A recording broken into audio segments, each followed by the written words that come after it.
Sanibonani, welcome back to my channel. Welcome back to a new video. Bafethu ngiyabonga kakhulu for coming.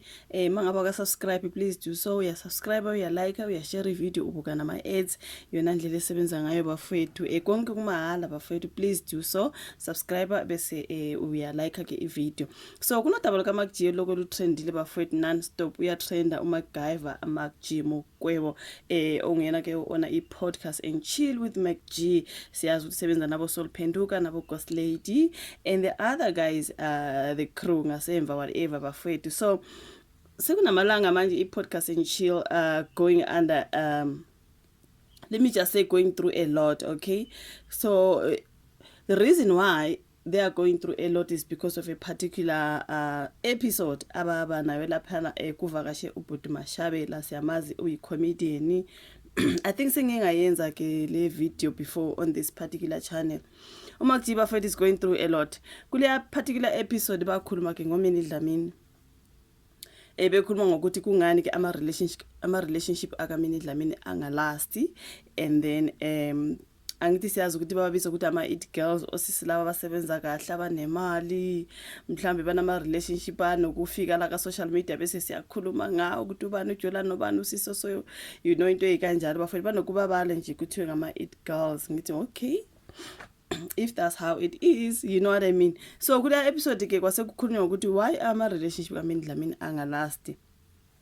uMacG wasethi yena mhlawumbe akazange athi isona sizathu kodwa wathi mhlawumbe Coochie smells, okusho ukuthi mhlawumbe unephunga eliba khona ngaphansi, which means it is called odor, but ngaphansi komuntu wesifazane, of which kwaba inhlamba lokho bafethu enkulu kabi okwabantu abamgxekayo ukuthi kungani uzukhulume kanjalo nakhona for you to suggest ukuthi omunye umuntu mhlambe uyanuka ngaphansi because a relationship yakhe ethile ayilastanga nenye ethile. Angazi mina ngithe ngazi ama relationship kaMinnie Dlamini amathathu, amanye ukukhulunywa ngawo angiwazi, ngaze ngabuza ngathi ngubani ongena ex bafethu, abanye banama ex nga6 nga7, but abo Minnie Dlamini because they are public figures mhlambe ingakho abantu bezobheka kakhulu ukuthi nyakenye bekathandana nobani, this year uthandana nobani, nini bethandana nobani, bese lokho bese kungathi mhlawumbe usezulazule kakhulu kangaka. Mina ngikabona ukuthi uzulazule kakhulu bafethu. I mean sazi ukhune uthe uMinnie vele emayiqala ukungathi uthi kwakuno intumelo engikhune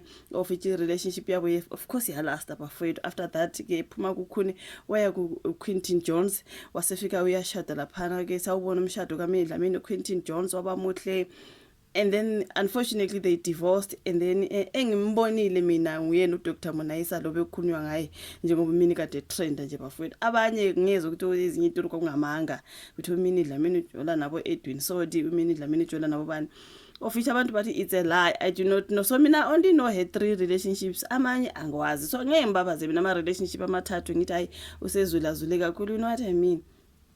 So base beyakhuluma ke lapha ukuthi uMacG wathi yena maybe her Coochie smells, which means ama relationship ngabe mhlambe our last obhuti bayahamba because maybe unephunga eli1010.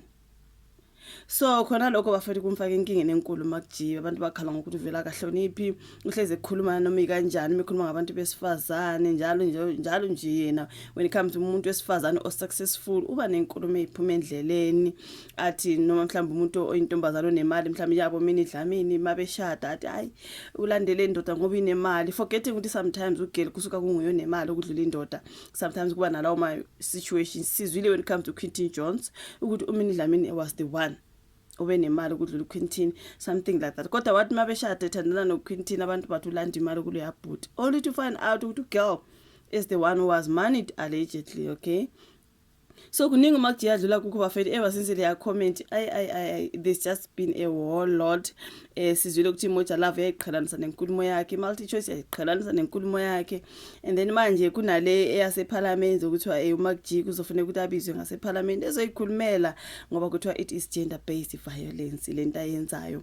Abantu bethi kungani wena MacG ungahloniphi, isizathu sokuthi nje vele uzuye ecabanga ukuthi umuntu wesifazane girlfriend omunye umuntu nawe uyindoda yomunye umuntu. uMacG is a married man, guys, is married. Ngeke ngabona abanye abantu sebedonsa unkosikazi wakhe to the story, abanye bethi okay kusho ukuthi wena uyawazi umnuku wangaphansi ngoba umfazi wakho ntontontoni. So kuhlasela nomuntu ongenacala bafowethu, you know what I mean, because of I think uMacG isikhathi esiningi uyawulahla umlomo.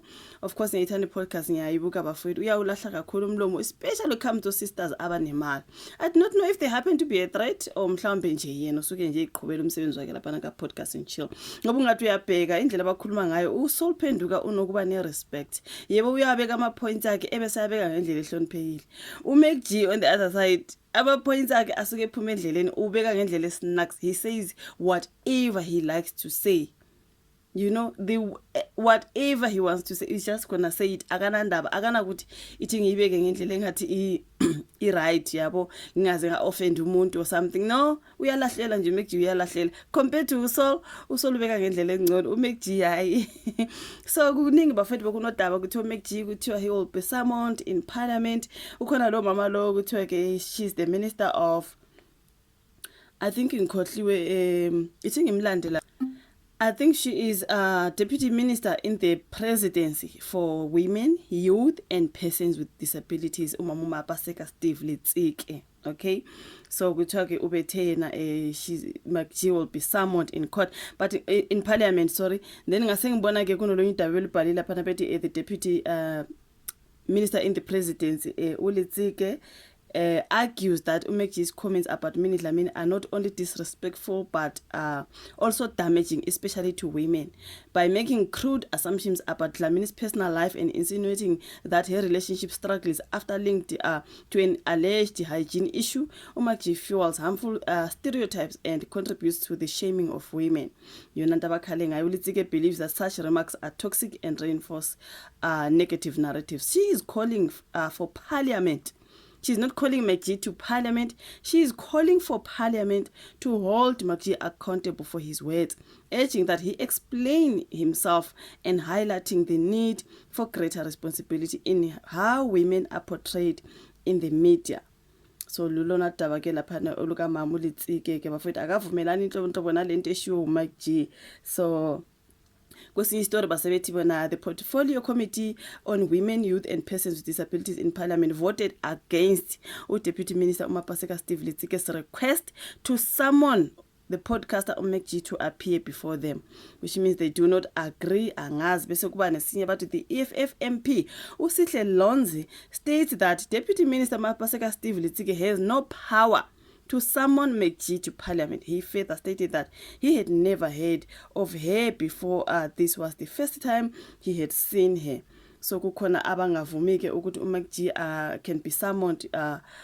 They were calling for parliament to summon uMacG ezoyiphendulela. This is what is said here. So it's just a whole lot ngoMacG bafowethu. And then kulolu daba endibonile bebethi bebethebona ungqongqoshe wezokuxhumana uSoli Malatsi uthi akukwazi ukuthi ama-podcast angaqhubeka lungekho uhlaka oluwabhekelelayo ukuthi enza izinto ngendlela efanele na. Inkulumo yakhe ilandela ukuba sematheni kukaMacG we-podcast and chill with uMacG kwi-YouTube osola ngokuthunaza isithunzi sikaMinnie Dlamini. Udaba lolu luyakude bafethu. Umsindo usuke esiqeshini lapho uMacG encome khona uMinnie ngokuthi muhle, wabe sebuza ukuthi kungani ke ehluleka ukugcina umuntu wesilisa kulokhu ke kulandela istatement esikhishwe ngobe isoka lakhe uBrian Monayisa oveza ukuthi sebehlukene. uMacG uthe mhlawumbe kukhona okungahambi kahle ngaye njengokuthi inanazi yakhe mhlawumbe inephunga. uMalatsi ekhuluma kwi-podcast ka DJ Fresh what a work uthe ayamukelekile inkulumo kaMacG ezweni eligubuzelwe ke udlame olubhekiswe kwabesifazane nezingane kanjani lokungalingani kobulili. Uthe abasakazi banomsebenzi ukufundisa abalaleli ngolwazi nangendlela efanele yokwenza izinto. Uqhube wathi abaningi baya kubalekela lokho becasha ngokuthi okwabo ukuhabulisa abantu. So amaziko ezindaba ajwayelekile aseshintshile ngakho izinhlaka ezikhona ezibhekela ukusebenza ngendlela azisebenzi kuma podcast. So kuningi ke lapha abafowethu abakhuluma ngakiphindi kangqongqoshe ofisi likamongameli eminyangweni wabesifazane intsha nabaphili abaphila ngokukhubazeka Soro Mapaseka Letsike ucashunwe exeka inkulumo kaMacG ethi ithunaza isithunzi sikaMinnie Dlamini. So kuningi ke bafowethu okubhale ngodaba lukaMacG. Mina ngisalinde nje ukuthi ngizwe ukuthi manje bazogcina ke bembizile eParliament noma cha. ngiyacabanga ukuthi makujina kukhona kufundayo bafethu ukuthi ungakhulumi ngabantu nanoma ikanjani kumele ukhulume ngendlela ehloniphisa like I said ukuthi uSaul unokubeka izinto ngendlela bese uMacG yena ulahlela noma yini ayithanda angabe sahlonipha umunye umuntu akukhuluma ngaye guys sikhuluma ngabantu right njengakuma podcast vele uthola ukuthi we speak about celebrities you know people in the public eye into ekanjalo kodwa phela kuzomela ukuthi uhloniphe abantu you know what I mean yeah umizomela umhloniphe umuntu ungakhuluma noma ikanjani bafethu so angazi sizozwa ke ukuthi kuzohamba kanjani ngodaba lokaMacG bafethu luya trenda lo lunensuku lokulu trenda we will follow up and hear ukuthi kwenzakalani yabonga ukuthi ubukele video like usubscribe ushare mntaka sobonana kwesayo.